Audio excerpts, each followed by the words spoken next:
Les gens aujourd'hui pensent que la Noël, c'est juste une fête pour recevoir des cadeaux. Mais non, il y a une multitude de halakhot qu'il faut connaître, qu'il faut comprendre. On parle d'abord de comment scier le sapin.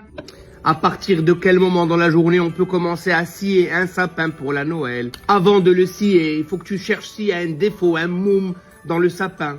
S'il a une tache ou un certain nombre de branches qui lui manquent, est-ce que je peux le scier bichlal? Mais les gens ils savent pas, ils prennent n'importe quel sapin, ils le scient, ils l'emmènent à la maison. Non, tu dois l'inspecter, tu dois chercher, voir s'il n'y a aucun trou, aucune moisissure.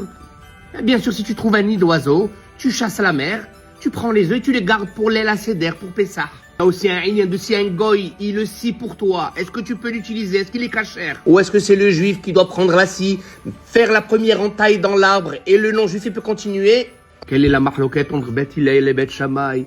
Une fois que tu as choisi ton sapin, que tu le prends avec toi à la maison, est-ce que tu fais la bracha avant d'entrer à la maison une fois que tu es rentré avec le sapin dans la maison? Ou il faut que tu attendes de rentrer dans la maison physiquement pour faire la bracha? Bet Hillel dit, si tu as mis tes 2 pieds mais qui ne dépassent pas encore la dernière épine du sapin, tu peux encore faire la bracha. Bet Shammai dit non, dès que tu as mis un seul orteil dans la maison, tu peux plus faire la bracha, c'est trop tard. Et les deux sont d'accord pour dire que tu pourras faire encore la bracha pour le montage du sapin. Avant de faire la bracha sur le sapin, tu dois prendre le sapin, le retourner complètement, que le pic d'en haut il touche le parterre. Ensuite, tu feras la bracha dans ce sens-là, et ensuite tu le retournes à l'endroit, et tu dois aussi, une fois qu'il est à l'endroit, le secouer vers les 4 points cardinaux comme le loulav et le hétrog. C'est très important parce qu'ils en parlent dans le Zohar, dans la Kabbalah, que le sapin de Noël, c'est un gilgoul. Je ne veux pas rentrer dans les détails, mais il y a un inyan, c'est très important de le faire. Et quand tu ferais la bracha pour le montage, tu dois avoir dans ta tête la kavana pour tous les sapins qui ont été tués et qui n'ont pas eu le zérout de devenir un sapin de Noël. Et pensez à eux pendant la bracha. Un inyan très important aussi, quand on décore le sapin, on doit mettre les fils électriques et les boules de droite à gauche. Très très important.